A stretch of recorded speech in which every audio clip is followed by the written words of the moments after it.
So tonight we come to the Tantra. And the word means something like thread or warp and woof, a weaving together of a chain, something spun, something connected. And that's a sense that is carried throughout the Tantric tradition, which begins in the remote past and continues to this day. The Tantra is alive. It is before Hinduism, it is before Buddhism. It continues inside of Hinduism, inside of Buddhism. But we don't know where it begins. Those murky origins are, like so much in India, lost in history. Did not survive early documentation, if ever there were documents. But we can see that it stretches back at least to, say, the 1st or 2nd century CE. And all the dates we're going to talk about tonight will be in the Common Era. Nothing that we know stretches into the BCE time periods. We have, for instance, an image of the Buddha, and of course this is already late because in the first several centuries after the Buddha's passing, there were no images of him. It only comes in a much later period. We see him seated and in his teaching position with a skull tapper on one side and one of the Shramanas from his field on the other. And he seems to be in agreement with both. In other words, he's accepting both traditions. Well, the skull tapper is a proto-tantric. Could even have been connected with the school called the Pashupatas, who followed Lakulisha. And Lakulisha was antinomian in the extreme. And what antinomian means is that this is a person who refuses to accept moral strictures because grace, because a moment of enlightenment frees you from obligation to it. So the Pashupatas live outside normal society, even congregate in cremation grounds, carry with them a staff and a skull, a human skull, and go about practicing their doctrines away from public view, and so are spoken of ill by people who belong to polite society. And yet they have something that is living and dynamic to them. That early school of the Pashupatas later becomes the Kapalikas, those who carry the skulls. And those are definitely early tantrics. And of course, the association of Shiva with cremation grounds would lead you to think that, the early tantrics come from an early school of Shiva worshippers, of Shaivism. And that's not exactly true, because early tantrics also came from the worship of the Divine Mother, of the Mahashakti, the Mahadevi. As we saw last week, that was a constant in Indian spiritual life dating back to times immemorial, but had not been part of courtly life until rather late. So there are tantrics who are associated with the Shakti, and they are called Shaktas, those who worship the Shakti. There are also tantrics who are associated with Vishnu, The Pancharatra school is just such. And there are tantrics who are not associated with any. Indeed, what you can say about the tantrics is that they are non-sectarian. You can't pin them down to a particular school. The very idea of there being a tantric practice is something that the West discovered. Indians had no terminology for this because they may have been unorthodox, they may not have been Vedic, they were definitely seen as being non-Vedic, and they themselves, the tantrics, explicitly rejected lordship of the Vedas over their lives. But even so, they were part of the general stream, and you can find tantric elements in normal Hindu rituals, and you can find some elements of normal Hindu things in tantric rituals. You can find in the tantras exquisite Sanskrit. In fact, it seems to have been the way that the elite class of tantrics communicated with each other, was through quite extraordinary, perfected Sanskrit. But there were also tantric schools which did not use Sanskrit, which used the vernacular languages. And those schools were a little closer to normal Hindu practice. By now, of course, Hinduism is coming into its own. We're beginning to see the growth of bhakti religions, etc. We've moved long since away from the Vedic sacrifice and the Vedi, the altar upon which the sacrifice was made. And instead, there has come this great growth of temple building. A lot of wealth has gone into the construction of magnificent temples. Where did the Brahmins go, who used to conduct the Vedic rituals? They became priests and came to the temples. They still had to earn a living. So the gist of Vedic life, as it continues in the Vedantic stream, and as it meets the proliferation of new gods and goddesses which are being worshipped in temples, gives rise to what we would call Hinduism. But Tantra is something still behind that. And it seems to be a phenomenon that grows in the north, from Bengal, from Assam,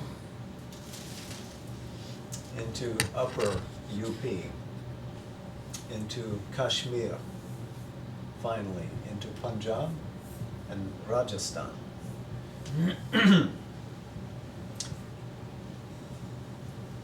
And these great teachings are again different from the Hindu in that where Hinduism is public, where the ceremonies, where the pujas, the worship, is done openly in a temple and everybody participates. When we get to the Tantra, it is done privately. It is done in a ritualized way, apart from public notice. And there are many elements to the Tantra, but remember this central thing, that where Buddhism and Jainism and even much Brahmanical teaching is shramanic in nature. That means that if you want to live a true and deep and proper spiritual life, you leave the world behind. You renounce the world, you become a mendicant, and you wander. When we come to the Tantra has none of that. The Tantra says, no. You work for enlightenment, you work for liberation, and you work for worldly success and power also. You accept the world, and you see the world as an expression of the divine. You see the world as being carried within the divine. And who is this, the divine? It can be seen as the Shakti, it can be seen as Shiva, but it fully permeates reality. And so, as a practitioner of the Tantra, what you are trying to do is to experience that Godhead in yourself. And there are many elements that go into it, of course. There's Kriya, there's the action, the ritual that you have to undertake. There's the yoga, the effort, the tapasya that you have to apply to it.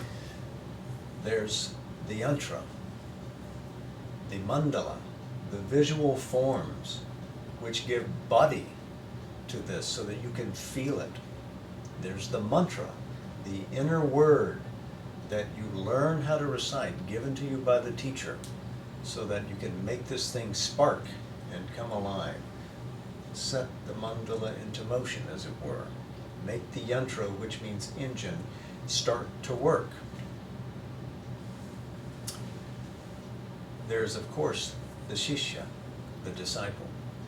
And the shishya has to have a certain kind of bearing, has to have improved himself to a minimal level to be able to warrant the teaching, because he's about to be introduced to the infinite. So he has to have a capacious being, something that can carry it, something that can hold the charge, something that can see the light and not be blinded, something that can transmit goodness, something that can enjoy without desire, something that can, in a sense, represent the divine upon earth. There has to be the teacher.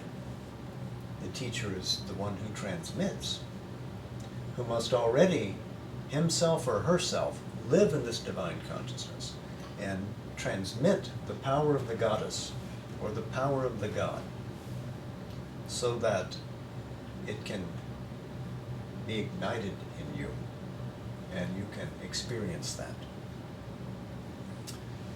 The mandala is symbolic of all that we're talking about, because it's this circle, like the mother's symbol is a mandala. And at the center is this point of light. It's a bindu. It is that from which the divine consciousness radiates. And the divine consciousness is reality. There is no question in tantric life but that the world is seen as real. It is not illusory, as in the field of Advaita Vedanta. It is not a world of suffering, as in the field of Buddhism. Instead, it is potentially full of delight. And the tantric should move out adventurously into the world, trying to taste the infinite in every drop of rasa, of sap, that comes his way. So, the seeker of the Tantra has to be initiated properly, has to have the guru who represents the divine to him, has to see in the mandala the very figuring of the universe, because in a sense the mandala represents the world. It's an intermediary. It mediates between the divine transcendence and what we are inside. So when you see the mandala and the word is given to you to make that work, the ritual makes the mandala come alive, makes the yantra come alive,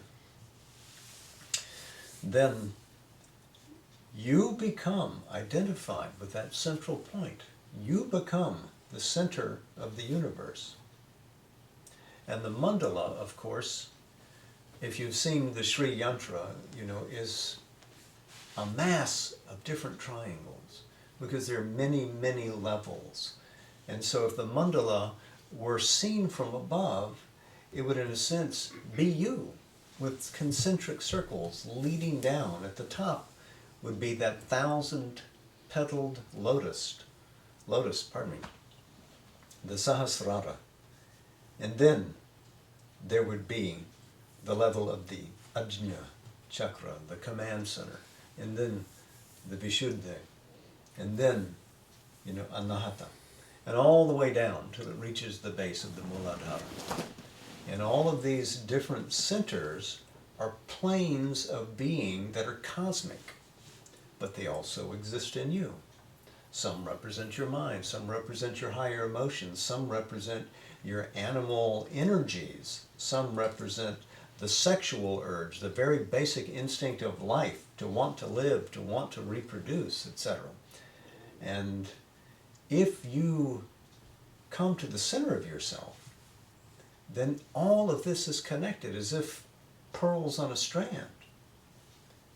And so it's a transformative experience because now you live from inside out. There is no particular aim that you seek anymore because you live in the divine consciousness identified with the great Shakti, the Mahashakti, or with Lord Shiva, Maheshwara. And your experience of life is one of liberation, but also one of enjoyment. So there is both mukti and bhukti. Nothing is left out. The world is seen as power, is seen as an expression of delight.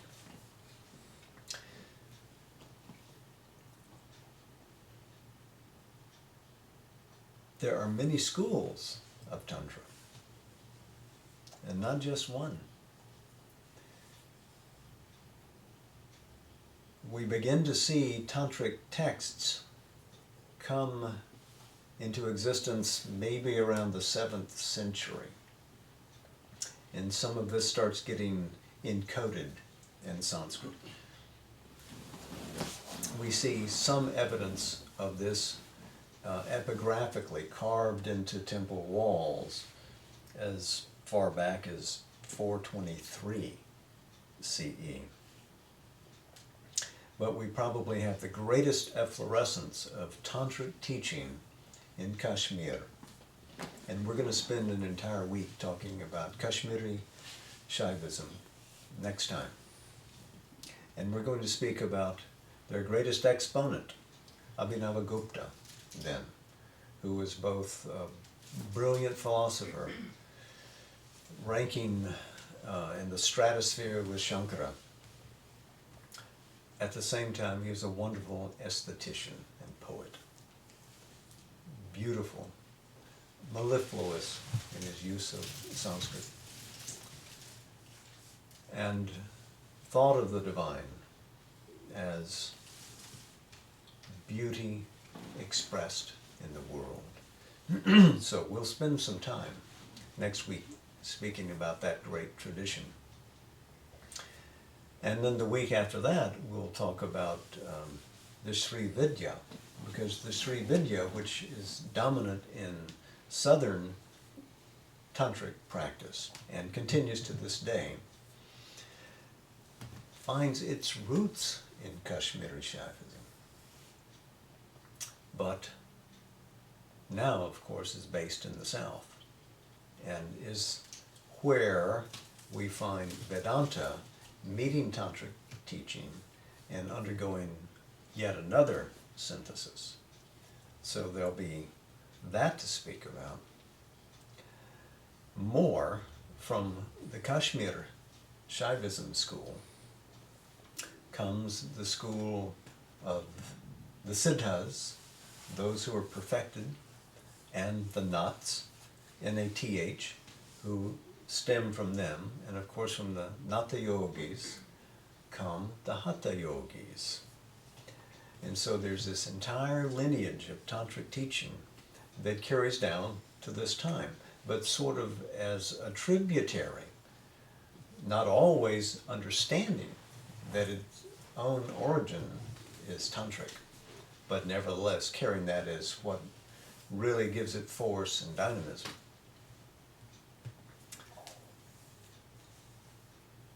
We were talking about the Devi tradition last week. And she continues here in the worship of the Shakti. Much of the Tantric discipline is devoted to her. The Sri Vidya that we'll come to look at centers itself upon the Devi. Sri, as in the goddess Sri, Lakshmi, representing prosperity and beauty, and Vidya, for knowledge, because she is the beauty who gives knowledge. One of the primary documents that's used in the worship of Sri Vidya is the Sri Lalita Sahasranama, the 1,000 names of the Divine Mother. This is a text, we don't really know how old it is. Bhaskara Raya Makin lived in the 18th century and wrote a wonderful commentary upon it around the year 1728. So we know it's earlier than that. It could be as early as the 9th century, but as I said last week, it could be as late as the 14th. We don't know. You can take your guess at that. But it is a means still today by which aspirants find their way into a felt communion with the divine goddess through the recitation of the mantra. And in that, one need not represent the whole of the stotra, the whole 1,000 names at one time. One can recite what one is comfortable with. You see, this is different than what we saw with Devi Mahatmyam, where you have to do all 700 verses. With Sri Lalita Sahasranam, you can recite the number of verses that you feel inclined to do, and if there's a particular aspect of the goddess that feels important and calls to you, then you may, in a sense, stick with that. But note this, that it begins with the description of the great goddess who comes out of the fire of consciousness. She is giving birth to the universe. She is the originating of the universe, transmits it into being from her own essence, from her own transcendence. She doesn't do this with the blessing of a god, she simply does it. She doesn't need Shiva to say, go do this, Shakti, and report to me later. She simply does it. And she sustains the universe and represents herself in many ways. The idea of 1,000 names is meant to signify to us that it is infinite. It represents the infinite, like the 1,000-petaled lotus opens us to the experience of the infinite.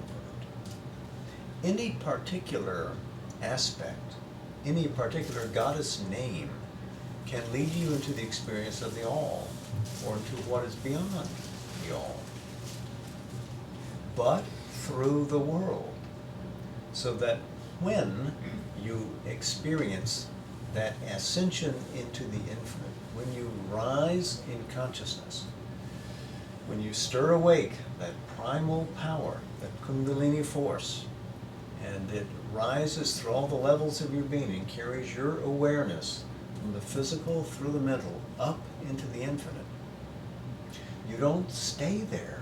Rather, it is the movement of a cycle, and you return. There is a descent, an ascent, and then a descent.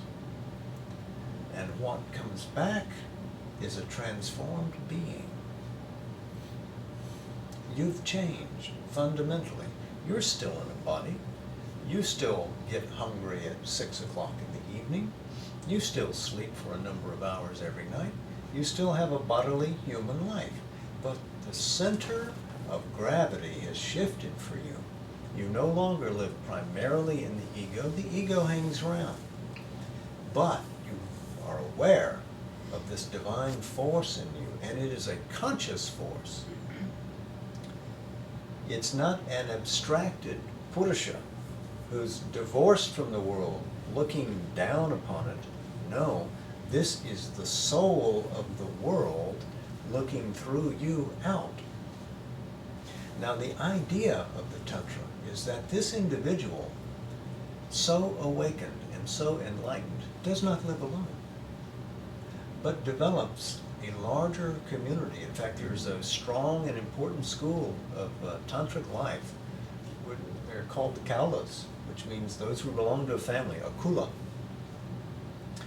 And there is an idea here of a society of enlightened beings, that those who share a spiritual path, perhaps they're all following a guru, are all moving in solidarity, marching in unison towards a common goal, with the idea that they will remake human life into a divine life, that they will shed ignorance and ego and live primarily from the divine consciousness, that they will be as God and Goddess upon earth, because ego has been supplanted by the experience of this larger reality. We become one with the cosmos and with that which expresses itself as the cosmos. Remember, the divine, whether seen as Shiva or seen as the Mahashakti, is the one conscious reality who is based in delight and who expresses itself effulgently, endlessly. So there's one step more in that not only should the individual gain enlightenment, and not only should the group carry forward in collective yoga, but there should be an enlightened society and ruler. Now, in the tantric scheme of things, just as there's the center to a mandala, there's a center to a society and a sovereign country, let's say.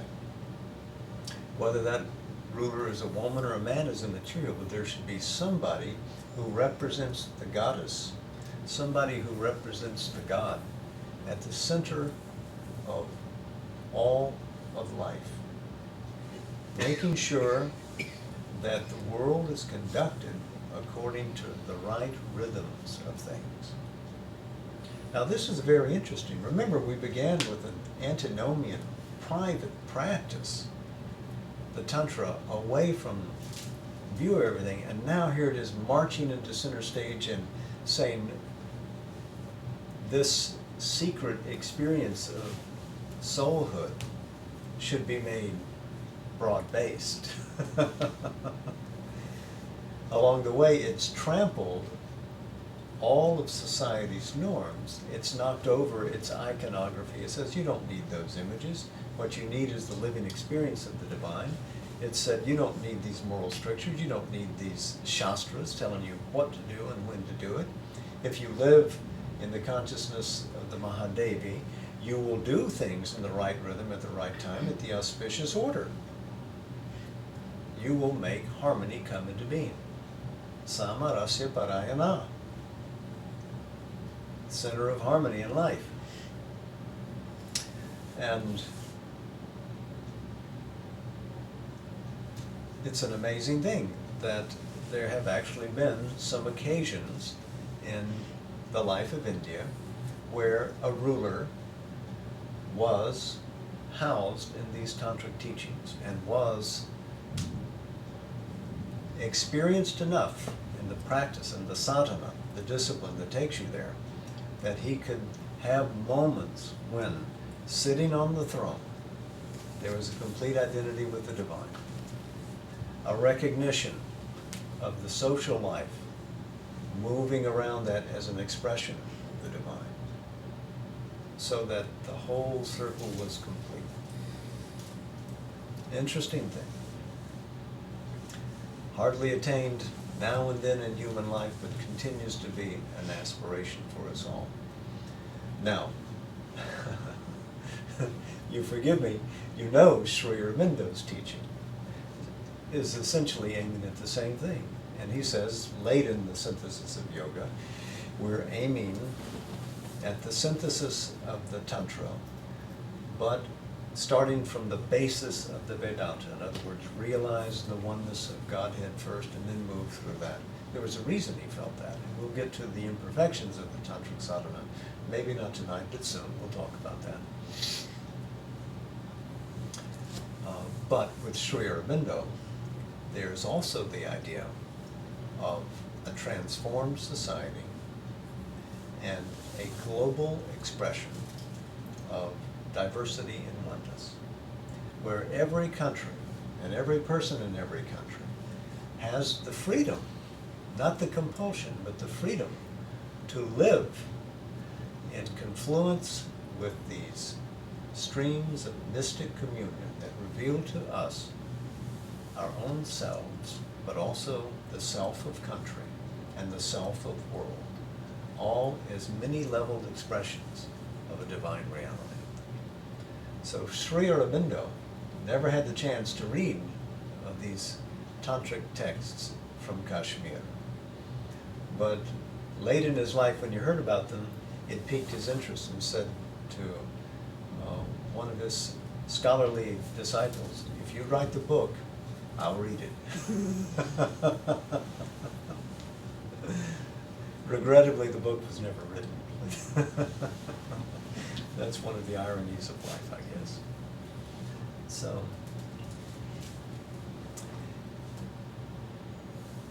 what Tantra is, I suppose, famous for in America these days is the idea of tantric sex. That through the practice of Tantra you can improve your sex life. The ideal in the Tantra is quite a bit different from that, and I'm not going to spend a lot of time on that tonight. Maybe we'll spend more time on it next week or the week after that.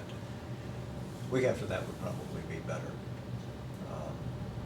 But the idea that we confront the things which are troublesome in our nature and turn them into strengths is part of it. The other part of it is that, frankly, sex is not the impediment to the awakening of consciousness that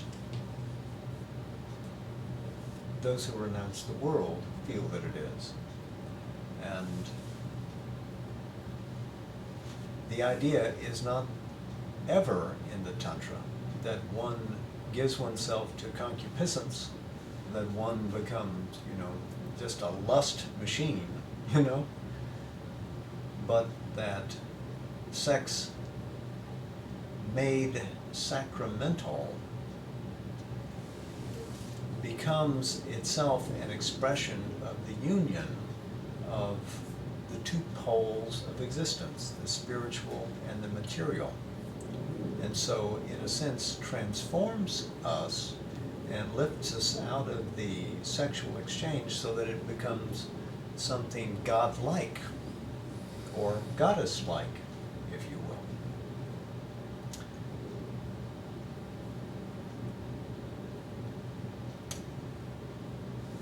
The Tantra that associates itself with the practice of the inclusion of sex and its ritualization probably comes from the Kapalikas, the skull bearers. But they're also called the path of the left hand. They call that Vama Marga, the left-handed way, the left-handed path. Vama also means woman. So in a way, this is what men have said is the woman's way to liberation. As has been said about this, it's dubious to see what particular advantage there is for the woman in this practice. because over the centuries, this practice fell into disuse and possibly into misuse. We can't really say. Know why? Because when the British came to India in the 19th century and sort of took over life and started looking into the religious tenets and practices of the Indian peoples, they discovered, to their Victorian horror, that these people, these Indians, were experiencing life as it was, and they objected to it. So now, upper class educated Indians who were embarrassed to have been so discovered wanted nothing to do with it. Oh, no, it was never about that. These were ideas that we internalized. We never actually practiced those things. Nobody ever actually did that. The heck they didn't. They certainly did. But from a different basis with a different goal. It wasn't simply to experience licentiousness in life, but to challenge you. Can you be really aware of the Godhead even when you're doing this? And this wasn't the most scary thing in the world, to have sex with somebody, whoever that person was, whether it was a lower caste woman or your own sister or somebody in menstruation. But often there were times where the Kapalikas would have ceremonies in the graveyard, and you could not really attain liberation until you lit a fire in the mouth of a corpse and sat there and conducted a complete ritual sitting upon the corpse. So you talk about confronting your fears, confronting death, confronting things which are to you abominations. Whatever it is that scares you, the Tantra is going to say, okay, bring that to me. I'm going to show you how you can turn this into a strength. I'm going to get you through a difficult experience, and on the other side of it, you'll see that it's not horrible. Now, wonder of wonders, when you go to Tibetan Buddhism, which is strongly based in Buddhistic tantric practice, there you are made to confront the demons straight away there. Have you ever seen these mandalas that the Tibetans have created, where you have to see the wrathful deity, and you have to not only make the mandala, but you have to experience that wrathful deity at the center of it? And if you do, it is transformed, and you experience grace, and you see the beauty behind it. And the same thing is true when you take even Hebrew teachings. Job, for instance, the book of Job, where you have to see the enormity of God, and there's this unreasoning torture and penance that is thrown upon this guy, and at the end you're staggered and you see that with your mind you can understand that this thing is beyond good and evil. And a great spiritual experience takes you beyond the good and evil into what is antinomian. You no longer need to live by human codes of restraint and conduct, because you live divinely. It's not that you will hurt, that you will be at liberty to do any bit of damage you want, but you will feel solidarity with all the world. You will feel commonality with all. You will feel one with all. So whether it's a vegetable or an animal or a fellow human being or a god or a goddess, you will have kindness in your heart and compassion, and you will act as you must, because the divine force in you says you must, but you will never do it from the idea of personal license. So, in this way, the Tantra uses the so-called 5 M's, the things that you're not allowed to touch, to carry you beyond. into the transcendence. Bring me what you're afraid of, it says, and I'll turn it into a heroic strength for you. And this is the idea of the Tantra, that whatever craven mass of fear you might be when you come to practice this kind of yoga, this yogic sadhana will turn you into something heroic. You will exceed your being. You will live divinely, and you will live in communion with the Supreme. So, you may have a question or two.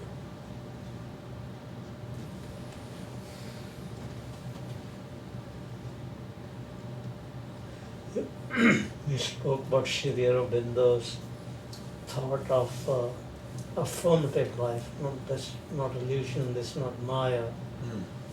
And there is a throwback to Tantra, as you indicated. Is it also true that Sri Aurobindo's philosophy about involution and evolution, that also comes from Tantra?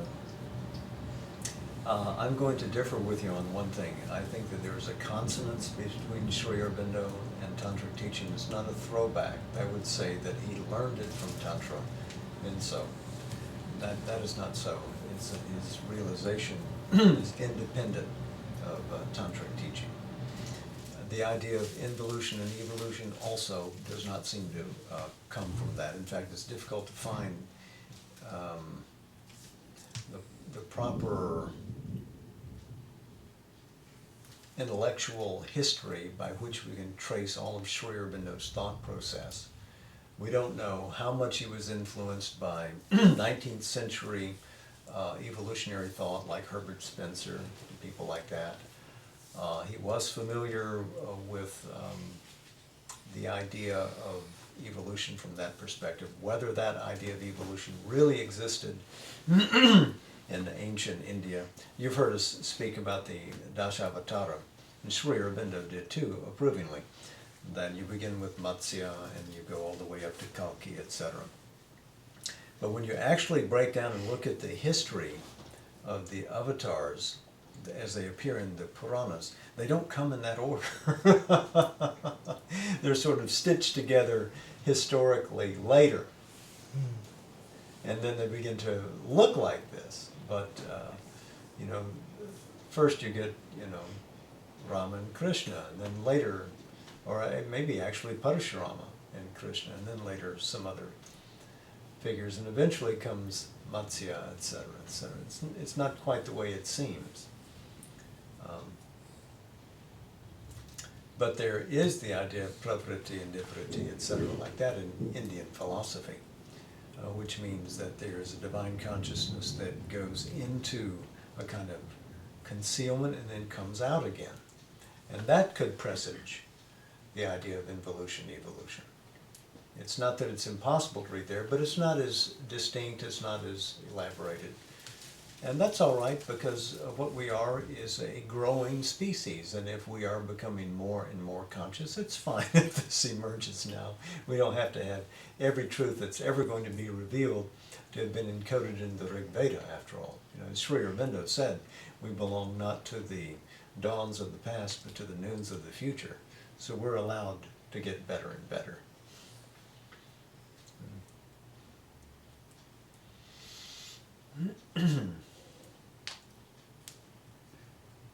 I just had a thought or a question, like the shamanic idea of drinking somebody's poison and transforming it or spitting it out and replacing it with something else. Could that connect to the Buddhist tantric practice? Because I know that had a similar kind of... Well, it could connect to the Hindu as well. When you say, you mean shamanic? Yeah, or that's shamanic. Shamanic. When they face these dark powers and are able to... Well, remember, there's a difference in what the shaman does and the yogin does. The shaman, if he goes into those occult worlds, he's usually going on behalf of somebody else. He's going to do a deed for someone. He's going to risk death and see if he can cheat death and go get a job done for somebody and return with what he needs. Either the recovered soul, he returns them to life, they get well, or a special gem or something that transforms a situation for somebody that's dear to him. The shaman is undertaking that kind of journey.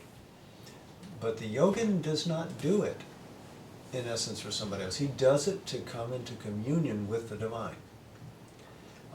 looking for liberation, in the sense of the tantric, looking for power. Now, we've seen aspects of the shaman appear as early as the Rig Veda, when they're talking about the munis and the Keshins, the guys with long hair, riding the wind in the mountains, and they're sort of associated with the Vedic rishis, but maybe not a Vedic rishi. They're sort of in the area. So they're recognized to be powerful people. And so there could have been people that are like the tantrics, as well as back in the Rig Vedic times, who just sort of hung around. There are many associations that we can make between the Atharva Veda, the fourth Veda that comes along later after the three principal Vedas, and tantrics. Atharva Veda and tantrics seem to have many things in common. So the association of shamans with the Atharva Veda, ajivikas with various Shramanic groups who were not interested in being part of polite Indian society at that time, didn't want to have anything to do with Vedic rituals, thought, that's a stupid way to spend your time and money, you know, or didn't see any particular advantage in the jina idea of trying to sit still and just starve yourself to death because you're afraid of hurting somebody else. Saw no particularly life-transforming value in Buddhism. You know, maybe they had a good reason to live apart. Can't question it.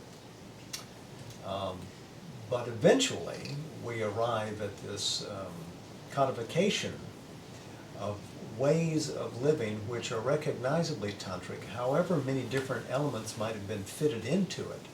So we can say there's a general thing that has a tantric characteristic that was identifiable in India. Even if it wasn't completely divorced from the rest of Indian life, it stood to one side. And it had this powerful mystical teaching. It had this way of making it real to you. Because they used images, they used mantras, you had to do things in a ritualistic order, you had to follow explicitly to the very letter what the teacher was telling you. You had to do it exactly right to be able to get that experience. And if you would do it, he would lead you beyond. You would get to something new. And you would no longer live that same life. You would be, in a sense, free inside. But you would be free to fulfill life here. What is it that you want? Is it money? Is it success in marriage? Is it success in a worldly career? None of that is anathema to somebody who lives from a spiritual consciousness. Do you desire it? Maybe once you get to that level of enlightenment, you don't need it anymore, but if it comes to you, you accept it with both hands. Yajnavalkya did back in the time of the Brihadaranyaka Upanishad. Why shouldn't the Tantrika? But this is more affirmative still than what the Upanishadic sages said. Because this is here in the throb of life. The Tantrics insist that you must grab it. Is it, are the tantrics, can they be identified with a segment of Indian society, either, let's say, intellectual or economic in any way? Are they centered or focused, or is it across all that? Across all that. They're non-sectarian. For one thing, women can become tantrics as well as men. That's already different, right? Because In other schools of initiation, only men are welcome, except in Buddhism, of course. The idea of women being accepted in Jainism died out within a couple of centuries after its introduction. Because it almost sounds like it's a reaction to this, some formalities that were happening in the philosophy, in the practice of... Or inadequacies. Yeah, Maybe that's- not formalities, but inadequacies, you know. And cutting across all lines of life. There were kings who were tantrics. There were Muslim kings who were tantrics in secret practice. More about that later. Yeah, you were describing, what you were describing earlier sounded like our old friend Khomeini, you know, just wanting to set up these great civilizations of people practicing a certain way. You know, like the Muslim, what was that guy's, the first Khomeini we began to hear about back in the... Ayatollah Khomeini, yeah. Yeah, Khomeini, yeah. Back in Iran, you mean back in Yeah. 1979 and all Yeah. that? It just seemed like there was this need to communal, it's like kind of a shared communal practice in what you were saying. I don't know. Some of that just kind of, that flashed up in my head when you said that. Right, I suppose that it is always possible for a society that the teacher thinks will be designed to become tyrannical, but certainly not the ideal, you know? Except from the Asuras, the anti-gods. Rand, I have a question. Yeah. Could you briefly speak about Ganapati Muni and Kapali Shastriya and, you know, that evolution of those figures? And they had gotten involved in tantric practice, I believe. Right, and I think we will talk about them when we get to Sri Vidya in a Okay. couple of weeks. Okay, So thank you. next week I want to do Kashmiri Shaivism, Okay. and then the following week do Sri Vidya, which will bring in Okay, great. Kapali Shastriya and all the rest. One other Mhm. really quick thought, and then we're running out of time, but years back I thought I heard you speak that even in some of the bhakti tradition, they're doing a certain thing, and they don't really know, but it comes from the Tantra. Something like that, a ceremony or Oh yeah, there's no question on not just bhakti practice, but almost all temple life these days. Even though the tantrics were antinomian, many of their rituals have found their way into temple life, and they're there in bhakti paths, both Shaiva and Vaishnava, and in others as well. In fact, I'm not sure that you can find anything in India that does not have some tantric element in it. Any teaching these days. And the reverse is true too. There are some religious motifs which have found their way into tantric practice, depending on which order of the tantra we're talking about. And it's so long and complex a subject. Literally, we could talk for weeks about this. And I keep proposing ideas for what could be like a Tuesday night or a Thursday night study. And this is that very subject, I think, if y'all have an interest in it. Another Yes. question. You know, the Siddha Yoga sector of Swami Muktananda Yeah. and then Guru Mai, you know, very popular for a number of years, including some devotees in Fort Walton Beach and in Pensacola. You know, they claim to be Kashmir Shaivism. Is there a Tantra element there, or? Well, again, this is something we're going to talk about next week, but briefly, Abhinavagupta lived, let's say, roughly around 1000 CE. Within a couple of hundred years, most of Kashmir Shaivism had been destroyed. Say about the 14th century, had been destroyed by the presence of Muslim religion. They had in a sense, decapitated it. It sort of dwindled down, and the last person that people feel was a truly great exponent of Kashmir Shaivism was Lakshman Ju, born in 1907, died in 1994, and a brilliant exponent of this teaching, and people felt that he was the reincarnation of Abhinavagupta. I can't speak to that, but today, the teaching of Kashmir Shaivism is gone. Remember, these are teachings that are transmitted silently.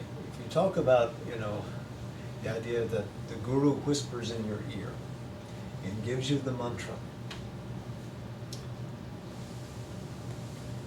it requires, the teacher requires a disciple.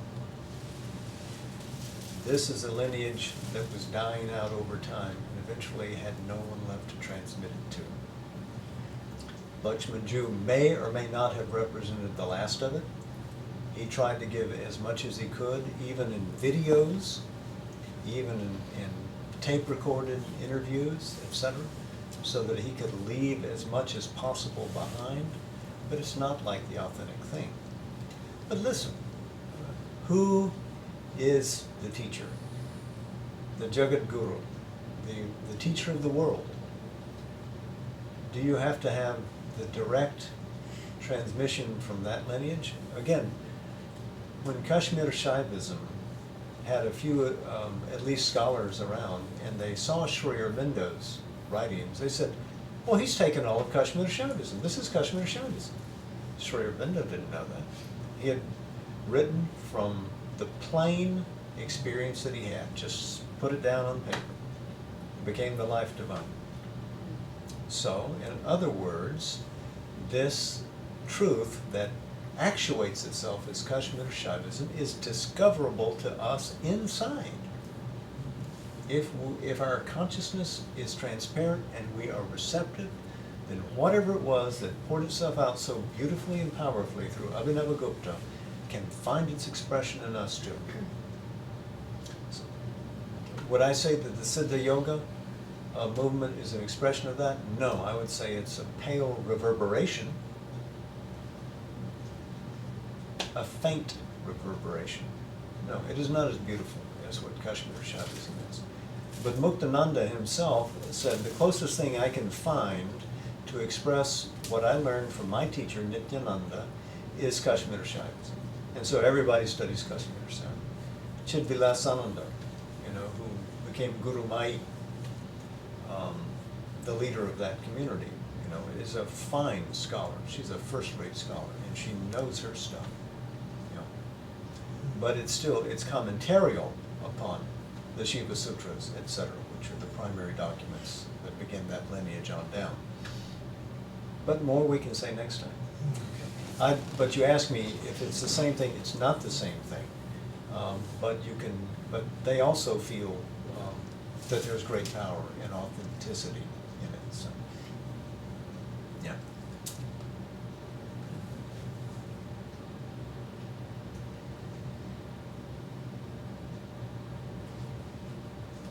That lineage is gone. But the lineage of Yajnavalkya or Raikwa of the cart, those are gone too. How Krishna taught in the Bhagavad Gita, where does that exist now? The parampara is an idea that is tantric in origin. The idea of a living tradition passed from guru to disciple. Well, the historical necessity, I suppose, that brought Islam to the northwest of India, to conquer India, to subjugate it and to steal its wealth, is what killed Kashmir Shaivism. Yes. But we can keep anything alive inside, but we may not keep the form. All these truths are eternal and are within us. And that's the important point. All the ritual, the mantra, the yantra, the guru, the shishya, all the elements that come into making this enlightenment happen upon earth are always present. What is really needed is aspiration, huh? And somebody has to be willing to transmit who is realized. But not every teacher finds the disciple that he needs. Ramakrishna waited and waited and waited almost to the point that he got cancer to get that little cluster of disciples around him that he finally could give something to. And they became Swami Vivekananda, Swami Brahmananda, etc. But just in time. And did they go off and carry Ramakrishna's teaching around the world? No. It was Vedanta-sized. That wasn't Ramakrishna's thing. So immediately lost. So like this it goes, you know. All I can say is a broken refrain, really. Not a broken refrain, a familiar refrain. When a spiritual opportunity comes your way, seize it with both hands. You don't know if you'll get another. Don't lose your chance. And the real thing that you're looking for is in here. It's not out there. It's in you.